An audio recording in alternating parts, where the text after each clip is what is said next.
Shalom, this is Sophia, the American Miriam, and we're here with a video that I meant to do the other day.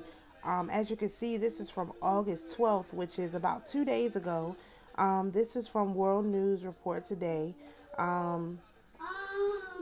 know you guys won't be able to hear the sound on the video. Today. Today's August 12th, 2023, 7:30 p.m. Central here in the U.S.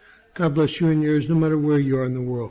Please subscribe, give us a thumbs up, ring that bell for critical future updates. In breaking, miraculous, front old squad, Lahaina Church was saved. Jax was baptized there. Let's take a look. So look, here's the video of the church. Everything is gone. You see that? Everything is gone. Single solitary thing. Everything is gone. Still smoldering and burning. Nothing I wasn't escaped. even paying the attention church to this until and the priest's home adjoining it here are the only two things that survived. It appears. All right, so you know me, I started to dig in on the name, and there's a message here that they really don't want you to have, and so of course we're going to go ahead and explore that. So first, let's take a look at this is another thing that happened that's crazy. All right, let's just take a look at the Wikipedia. Now, when you go to the actual it's crazy. When you go to the actual Lahaina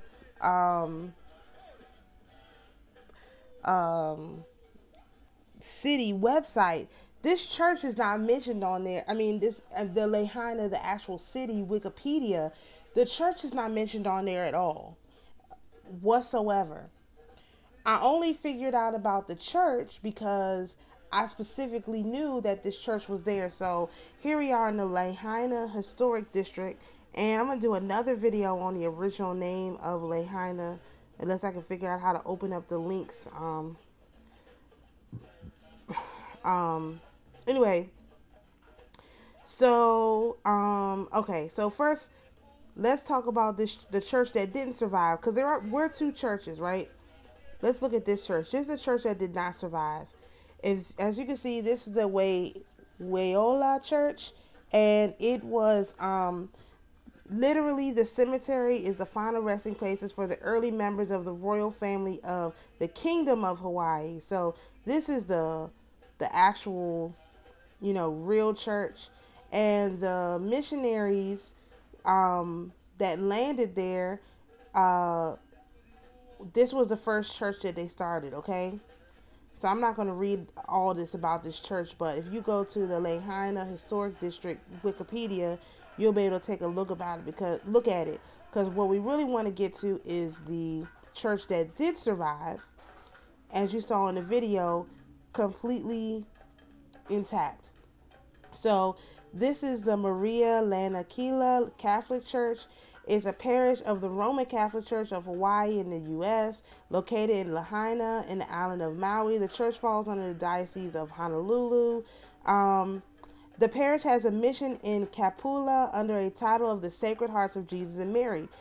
Maria Lanakila means victorious Mary in the Hawaiian language, equivalent of the English language epithet Our Lady of Victory, which refers to the Blessed Virgin Mary. And so this is the church that actually did survive. So we're going to look at this congregation of the Sacred Hearts of Jesus and Mary. And this is what I was talking about yesterday when I said the thing about the Catholic Church is that they have different missions or like goals that they're trying to accomplish. And so I guess when you sign up to be a priest, you pledge yourself to a particular mission, right? And so based on the mission that you pledge yourself to, that's kind of like the church that you go to, and then you kind of just focus on this one thing. So it's very like focused down on one thing, which is not like other definitely not like the rest of the Roman Catholic, all the break aparts. They have a bunch of different stuff, but these, the priests and the nuns that take these oaths, they go into these specific areas. So as you can see, now that other church, it had a whole lot of history, and as you can see, This has no history. I just want to point that out because this is kind of weird. Okay, so it says the first Catholic priest arrived on Maui in April 21st, 1846. The pastor was Father Albert Bullion of the Congregation of the Sacred Hearts of Jesus and Mary. A temporary church was built on the site with a new structure built September 8th, 1858. In 1927 through 1928, a concrete church was built on the original foundation. Pastor as of 2020 was this guy. It is in the historical district. Okay, so let's look at what is this. The Congregation of the Sacred Hearts of Jesus and Mary. Because I thought this to be very interesting. The Congregation of the Sacred Hearts of Jesus and Mary is a Catholic clerical religious congregation of pontifical right for priests and brothers. The congregation is known as the Picpus because their first house was on Rue de Picpus in Paris, France. So another France connection. I'm just, if you want to know how the Levitical priesthood stole their power, you had all these powerful people in France that were really about our mother, our father, our sister, our brother's business that came in and could have, and not could have, and did easily steal what they were doing and corrupted it. It's clear to me that's exactly what was happening. So you have the founder here, Pierre Coudrin, and it has 652 members. Let's look at the history, which this is very, very short history, but this is really important because we see this over and over again. All right, French Revolution beginnings. The Congregation of the Sacred Hearts of Jesus and Mary arose amid the religious upheaval caused by the French Revolution. In March of 1792, Frenchman Pierre Coudrin secretly ordained into the priesthood. The following May, Father Coudrin went into hiding in an attic of a granary of the Chateau d'Ossau and stayed confined there 6 months to escape the government's persecution of the Catholic non-juring priests who refused to accept the civil constitution of the clergy. What is the civil constitution of the clergy? Let's finish the paragraph and we'll click on that. One evening during this time in hiding, Coudrin had a vision of himself surrounded by a heavenly illuminated group of priests, brothers and sisters dressed in white robes, which he took as his calling to establish a religious institute that he would call the Congregation of the Sacred Hearts of Jesus and Mary. Coudrin left the granary and began his underground ministry in Poitiers, waiting for the opportunity to start his group. Let's look at this real quick, and we'll go back. The Civil Constitution of Clergy was a law passed 12 July 1790 during the French Revolution that caused the immediate subordination of most of the Catholic Church in France to the French government. As such, a schism was created, resulting in a French Catholic Church loyal to the papacy and a constitutional church subject to the French state. Does this not sound familiar? I mean, yo, I really wish I could put into words how much this is repeated over and over and over again. But over and over and over and over again, you have these people that decide they want to control religion. And the first thing they do, okay, Brother Michael, the first thing they do to control religion is what? They try to figure out ways to take over the church. So in this case, during the French Revolution, they decided that they were going to make all of the members of the clergy subordinate to them. Okay? The schism was not fully resolved until 1801. King Louis ultimately yielded the measure after originally opposing it. Early legislation had already arranged the confiscation of the Catholic Church French land holdings and banned monastic vows. We're going to look at monastic vows and monastic orders in a minute. This new law completed the destruction of the monastic orders, outlawing all regular and secular chapters for either sex, abbacies, priorships, both in regular and commendam for either sex. It also sought to settle the chaos caused by the earlier confiscation of the church lands and the abolition of the tithe. Additionally, the civil constitution of clergy regulated the current diocese so that they could become more uniform and aligned with the administrative districts had recently been created. Does this not sound like a reset? I mean, for real, doesn't it sound like a reset? It emphasized that officials of the church cannot provide commitment to anything outside France, specifically the papacy, due to the great power and influence that it wielded. I'm sorry about the tower. Lastly, the civil constitution of the clergy made bishops and priests elected. By having members of the clergy elected, the church lost much of its authority. It had to govern itself and would now be subject to the people, since they would vote on the priests and bishops and oppose individuals being appointed with the church and the hierarchy within. Do you know what kind of chaos it will cause if the members of the church elected the priests and the bishops? It's a reason why we have the in this country we don't have a democracy. We have a republic. We have a constitutional republic. So we cast our votes, and the votes are then cast by electors. Now, without going too much into what happened in 2020, this was the problem. They actually cheated. I mean, I'm not going to sugarcoat that. They cheated and stole the votes from one candidate, gave the votes to another candidate, and then pretended when other electors tried to, because there's a process these things are supposed to be resolved with, and the process is, without being too political, you go to the Senate, and the vice president is the president of the Senate, and they hear the information about the electors. Then they're supposed to suspend the count until they can investigate what happened. And none of that happened. Instead, you got January 6th, okay? That was to cover up for the fact that there's a process to deal with the fact when the votes are not actually accurate and people are contesting them, okay? We have a process in this country for that. That is why we're in a banana republic, and the Most High is going to have to come and sweep out all of these people because they refuse to abide by the laws they even set. I mean, this keeps coming up over and over again in the readings. I'm really sensitive about this, so I'm not going to go into much more of it. But to say this is what the problem, this would be a huge problem if you and I went to a church, and let's say we decided that we wanted our brother to be the bishop. So we got everybody to vote for our brother to be the bishop. What if our brother was a child molester? Next thing you know, you got a child molester as a bishop.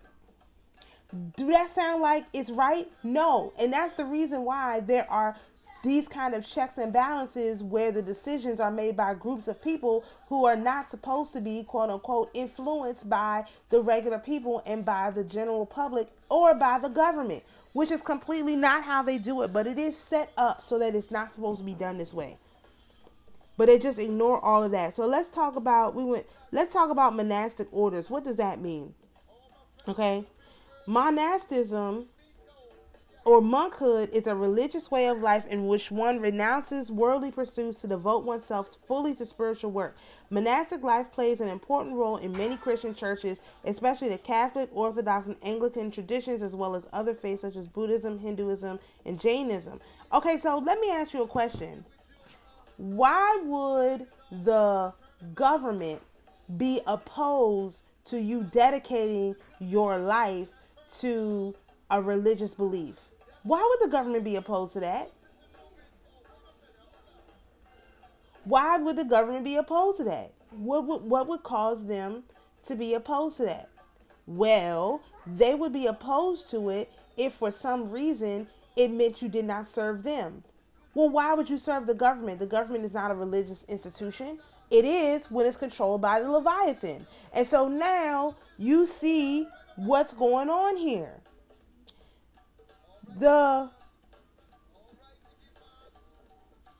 French government wanted control over all of the churches.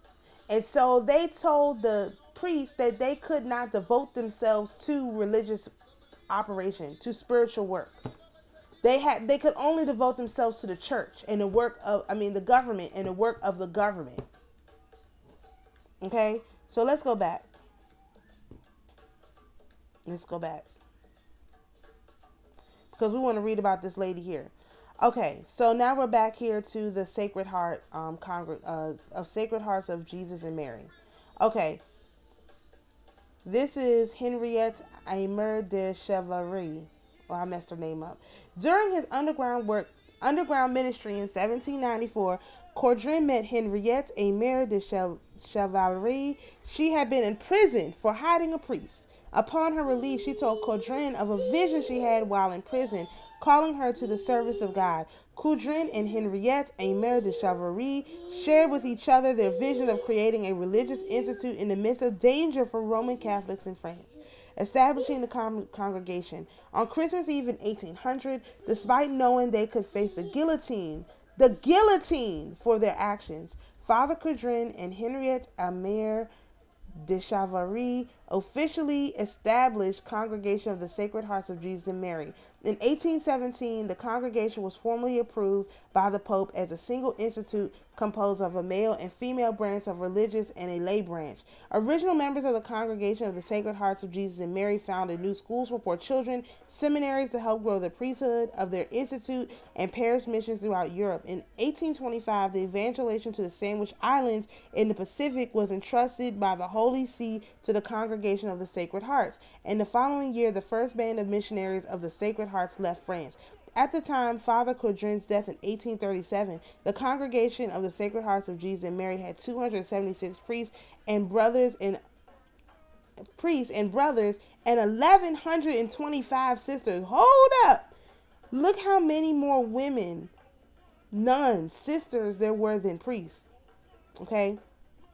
In 1840, the brothers founded a house in Louvain, Belgium. The brothers settled in Spain in 1880, the Netherlands 1892, England 1894, and the United States in 1905. The sisters, who concentrated their energies on education, went to Chile in 1838 and Peru in 1848. When they also started foundations in Honolulu in 1859 and Ecuador in 1862. Additional houses were founded in Spain 1881, Belgium 1894, England 1895, the Netherlands 1803, and the United States in 1908. The congregation has been present in Ireland since 1948 and the UK since 1956. There we go. The Mission and Pacific Islands. This is on top St. Michael's Cathedral in Requita, and the grave of St. Damien de Voester in the crypt of the church in Leuven. I guess that's also. Okay, the religious institute set off on a new mission that would help become their hallmark accomplishment. Teams of missionaries settled in several Pacific Ocean islands to spread the gospel, build churches, and evangelize new faithful. The congregations of the Sacred Hearts of Jesus and Mary were particularly successful in the Kingdom of Hawaii. They established what is now the Roman Catholic Diocese of Honolulu, built the Cathedral of Our Lady of Peace, the oldest Roman Catholic cathedral in the continuous United States, in continuous use in the United States. Wow. The oldest Roman Catholic cathedral in continuous use in the United States. Hawaii's first 6 bishops from 1833 to 1940 were members of the Congregation of the Sacred Hearts of Jesus and Mary. Other churches founded by the Institute include St. Joseph Catholic Church in Hilo, Maria Lanakila in Maui, and Sacred Hearts Academy. St. Patrick's School in Honolulu was founded by the order too. Okay, so that's basically all that it says about this particular order, which to me seems very odd. We're not going to go into more detail because I just wanted to point this out. So you have this church founded by people who were rebelling against the government, forcing priests and nuns to pledge allegiance to the French government. This is the church that survived. The other church, which willingly was a puppet of the government, burnt to a crisp. I just want y'all to think about that, because this battle is no joke. And even though I'm having my own stuff that's going on, I'm seeing this stuff and I'm trying to share it with you so you can see how our mother and our father and our sister and our brother are showing up. This is a huge thing. That banyan tree. Now that's another thing. Let me see if I can find a thing about the tree. I don't know, because yeah, let's talk about the banyan tree. Let's talk about. Let's see. Let's see. We're not gonna read all of this. We want to talk about this banyan tree.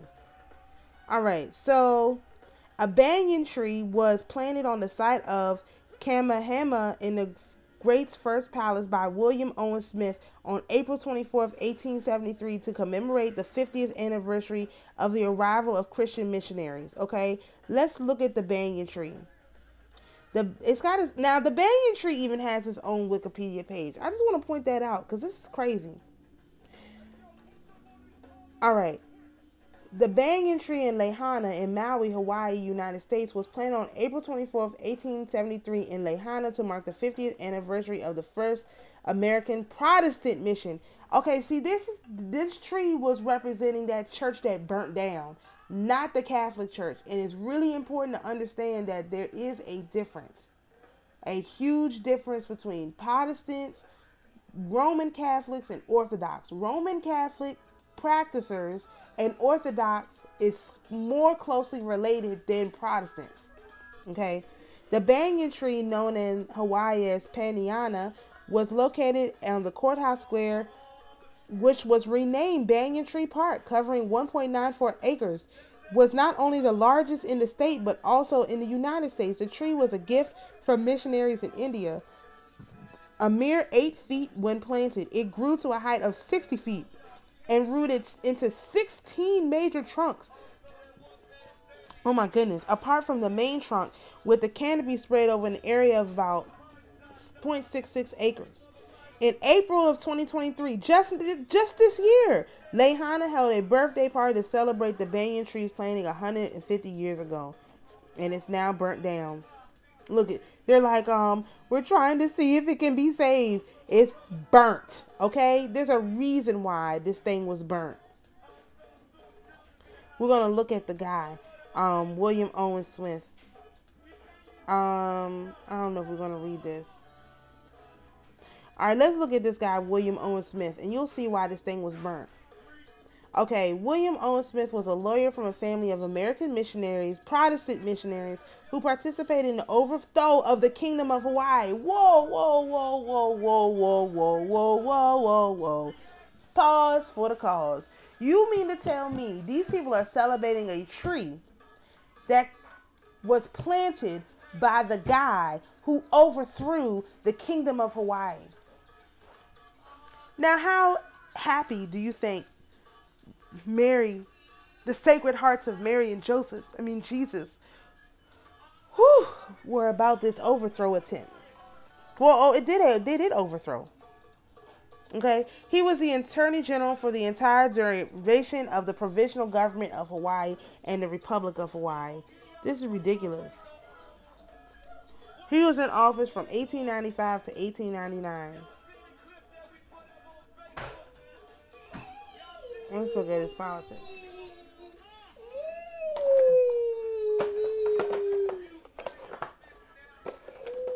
Okay, let's look at his politics. Let's see if it overthrow. Let's look at this overthrow. All right. He was a member of the Committee of Safety that organized the overthrow of the Kingdom of Hawaii on January 14th, 1893. On January 17th, he was appointed to the Executive Council, the new cabinet of the Provisional Government of Hawaii, under President Sanford B. Doyle, the son of his former teacher. Doyle's stepmother, Charlotte Close Knapp, was the widow of Smith's uncle, Horton Owen Knapp, who had been a missionary teacher himself on Kauai. Smith was an Attorney General of Hawaii for the creation of provisional government. Then he had murder in his family, of course, and his return to private practice. Let's see, his legacy. His daughter, Ethel Frances Smith, married Henry Alexander Baldwin, known as Harry Baldwin, who briefly became the congressional delegate for Hawaii. His other daughter, Anna Catherine Smith, married Harry's brother, Samuel Alexander Baldwin, and lived on Maui. The father of his two sons-in-law, Henry Perrine Baldwin, founder of Alexander and Baldwin. Look at this family. Clarence Hobron Smith married Margarita Adele Browning, May 7, 1908 in New York. Then they moved to Italy. His youngest son, Lauren Nat Smith, was born October 10, married Sila Pratt, became a ranch manager on Maui, and died in 1930. The Maui branches of the family are buried in a cemetery at Macau Union Church. I guess that's not in Lahaina. His niece, Madeline Perry Hartwell, married Albert Francis Judd Jr., son of Chief Justice of the Hawaii Supreme Court, Albert Francis Judd, in 1899. His ties to the oligarchy, known as the Big Five, that dominated the island economy, led the opposition press to call him King Bill the First. God dang! They described him using a mix of stereotypes. He was a narrow-minded as a New Englander, domineering as a Russian Tsar, yet suave as a Frenchman. He was obstinate as a Scotchman, generous as a Southerner, and at times vicious as an Indian. But he was, withal, the hardest working official we ever heard of, next to the devil. God damn!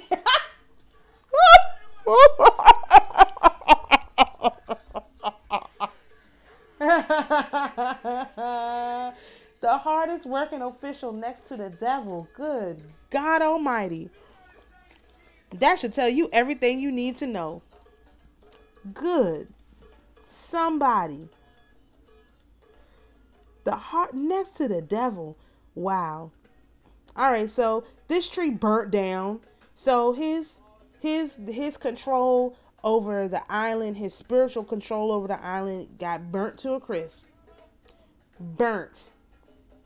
Okay, so I just wanted to point that out because that's what I saw. Now there's something else we can tie in. Let me see if I can do this without messing everything up. So hold on. Okay, actually that didn't work.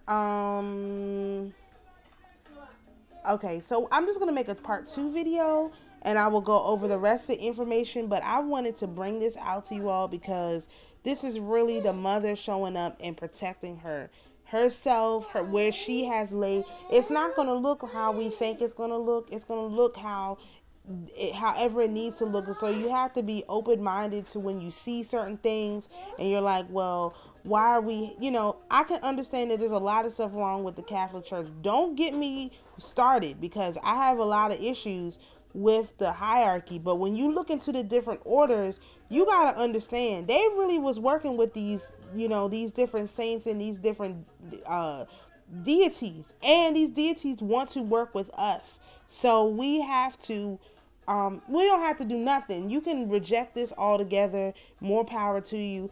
I'm just saying that if you got somebody that's powerful enough to prevent a whole building from being burnt down, when in fact it should have been burnt to a crisp, that's fine. That's somebody I want to be friends with, to be honest, because my life is burning down all around me. I need somebody who can keep me standing while everything else burns, personally. So that's just a recommendation. Some of y'all will take it and some of y'all won't. So anyway, we'll do a part 2 of this with the rest of the information about the actual name Lahaina and what that means. So to the spirits who are here with us, you're invited to go in peace. To my beloved viewers, you're invited to be in peace. And always remember, the Most High Mother, Father, Sister, Brother is your peace. Shalom.